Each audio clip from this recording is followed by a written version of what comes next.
6 million Tibetans, both within Tibet and in exile. We would like to bring to your attention of Your Excellency's government the most pressing issue faced by the Tibetan people under the Chinese Communist regime. The Tibetan people have been traumatized by the systematic violations of their most fundamental human rights and threats to their distinct cultural and national identity since the People's Republic of China invaded Tibet in 1949. Over the last 7 decades, the situation in Tibet has been deteriorating to the extent that it is now facing imminent threat of cultural genocide and total annihilation of the Tibetan identity.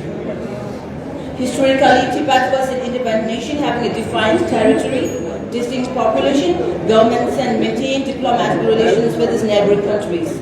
Geographically, Tibet existed as a buffer state for more than 2,000 years between the two Asian giants, India and China, until its illegal occupation by China in 1959. Tibet and India have a millennia-old history of friendly coexistence and national exchanges. There have been neighboring countries with rich, ancient, as well as contemporary civilization ties. There has never been in past history any sort of territorial boundaries between India and China. However, such a boundary has now came into being, and that boundary continues to remain a subject dispute, and behind those boundaries are our Tibetan brothers and sisters who continue to suffer under the subjugation, representative and repressive policies of China. For the third consecutive year, Tibet has again been ranked as the least free country in the world. This year in the World 2023 Freedom Index report of the Freedom House, last year UN human rights experts expressed serious concern for the large-scale colonial boarding schools in Tibet rapidly being implemented on a massive scale and referred to it as a way to assimilate Tibetans into minorities and culture, contrary to international human rights standards. Likewise, the forced mass DNA sample collection of the Tibetans, including kindergarten school, in an intrusive scrutinization of measures under. Okay, then we have 5 points. To view of these circumstances, we propose the following appeals to your government and urge you to, these 10 points: recognize Tibet as an occupied nation with its own independent and sovereign past backed by historical evidence.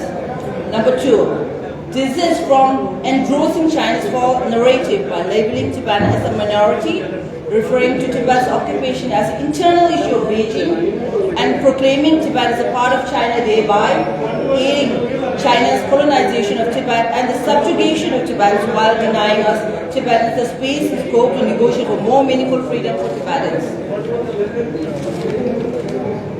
Call on the People's Republic of China to re-engage in substantive dialogue with the representatives of His Holiness the Dalai Lama without preconditions to resolve the Tibet-China conflict through the middle way policy of seeking genuine and meaningful autonomy within the framework of the PRC Constitution. 4, call upon the United Nations Framework Convention on Climate Change to launch scientific research studies on the PR government policies, the exploitation of Tibet's natural resources and its negative impact on global climate change. Number 5, pressure China to ensure access to independent human rights organizations to monitor and report on the human rights situation, and likewise extend standing invitation to UN special reporters, to particularly those focusing on freedoms of opinions and expression, peaceful assembly and association, and human rights defenders, facilitating their visit to Tibet as soon as possible. Number 6, urge the PRO government to unconditionally release all Tibetan political prisoners, including Gendun Chögyam Nyima, 11th Panchen Lama, whose whereabouts and well-beings remain unknown since 17 May 1995. Number 7, place the human rights situation in Tibet in the context of the nature of the Tibet-China conflict as international and unresolved. Join the world leaders in displaying concern over human rights violation and religious repression in Tibet, and urge the government to adopt acts to put Chinese officials on the national list of sanctions. Number 8, establish a national legislative framework to tackle China's network authoritarianism and disinformation campaign which cause public mistrust in democratic institutions, political polarization, and threaten regional, global geopolitical stability and peace. Number 9, expand and deepen your official and diplomatic engagements with the Central Tibetan Administration, which is the continuation of the former Government of Tibet, Independent Tibet in Lhasa as the legitimate representative of the Tibetan people. Number 10, to urge the legislators to express their concern, raise the voice of the human rights violation in Tibet at all the available platforms. We remain immensely grateful to your government and people for standing for Tibet, for standing for truth, and for keeping alive our faith in peace, justice. Please accept the assurance of our highest consideration thanking you from our Parliament office. Thank you. Madam, speak Hindi. Yes, ma'am. From 77 years has passed. In Hindi. Ma'am. Okay. जैसा अभी press release आपको पढ़ा गया, आपने हिंदी में तो इसमें हमारा प्रेस ये लिखा है तिब्बत और भारत के संबंध जो अमेरिका और इंग्लैंड और अन्य देश के साथ संबंध हो रहा है, इसी तरह नहीं है। हमारा भारत और तिब्बत का संबंध है, हजारों साल के संबंध है, तो चल रही है, जो हमारा धर्म है, सभी के हमारा पुराना वो संबंध है। तो जो चीन का विस्तार नीति एक्सपेंशनिस्ट जो पॉलिसी है वो आज शुरू नहीं हुआ, कल से शुरू नहीं हुआ, ये 1949 से शुरू हुआ है जो विस्तार नीति है चीन का। उसके वजह से 1959 में तिब्बत के देश में कब्जा किया है। उसके बाद 1962 में चीन ने भारत देश को कब्जा करने की कोशिश किया था। फिर 1954 में पांचशेल के पीस एग्रीमेंट होते हुए भी उनको नेगलेक्ट करके मुख से चीन हिंदी भाषा कहते हुए भारत के बाद ऑपरेशन किया था। तो इसलिए जो विस्तार नीति जो चीन कर रहा है, ये हमारा देश को भारत अकेला नहीं, सारा साउथ एशिया कंट्री में भी एक खतरा चल रहा है, खतरा हो रहा है। तो इसीलिए हम चाहते हैं कि तिब्बत इशू, तिब्बत की समस्या तिब्बत अकेला नहीं है, ये भारत की समस्या है, साउथ एशियन समस्या है। खास करके आपको ये जरूर जागरूकता होना चाहिए आपके मीडिया के थ्रू से, क्योंकि जितना 90% of civilisation of including India, तो जो साउथ एशियन कंट्री है, उसका जो पीने का पानी है वो तिब्बत से बह रहा है। 10 major rivers falling from Tibet.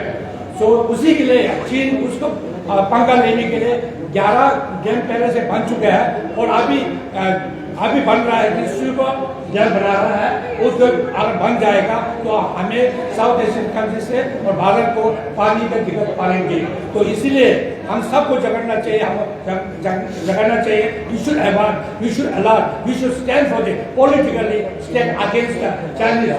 Indian and all the loving peace countries should stand against the Chinese expansionist विस्तार नीति के खिलाफ खड़ा होना की जरूरत है। इसके लिए दूसरा बात हम यहाँ आया है, हम जिनको हमारा गवर्नमेंट भेजा गया है कि भारत की गवर्नमेंट को भारत निवासी सभी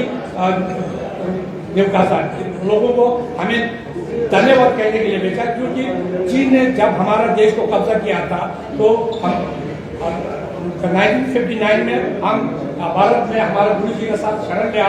तब से हमें हमारा संस्कृत, हमारा धर्म, हमारा लैंग्वेज सारा जीवन करने के लिए आप लोगों ने सुविधा दिया है। हमें एक माँ ने अपने बच्चे को प्यार दिया, उसी तरह भारत देश में भारत हमें पाला पोसा है। उसी की वजह से तिब्बत की समस्या में नहीं रहा है।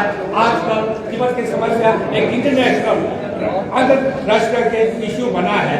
ये सारा भारत के दिन है, भारत के लोगों का दिन है। इसलिए हमें हमारा गवर्नमेंट की तरफ से आप लोगों को धन्यवाद करने के लिए भेजा है।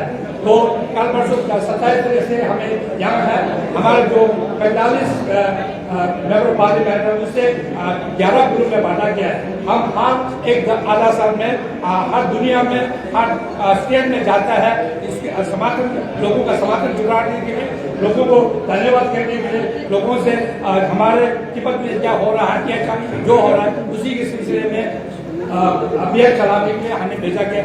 इस बार मेरा साथी तेबा यंगला जी और इसी जी, हम तीनों को जम्मू कश्मीर और लद्दाख और हिमाचल में ड्यूटी डाला गया। तो हम 27 तारीख से यहाँ कहा, यहाँ पर लोगों ने, सभी पार्टी के नेताओं ने, सभी जो हमें मिला था, यहाँ प्रतिनिधि मिला था, जो NGO से मिला था, कोई एजुकेशन का मिला था, सभी ने हमें बहुत भरपूर में हमें समर्थन दिया था। उसके लिए हम आपके थ्रू सभी को धन्यवाद कहना चाहता हूँ।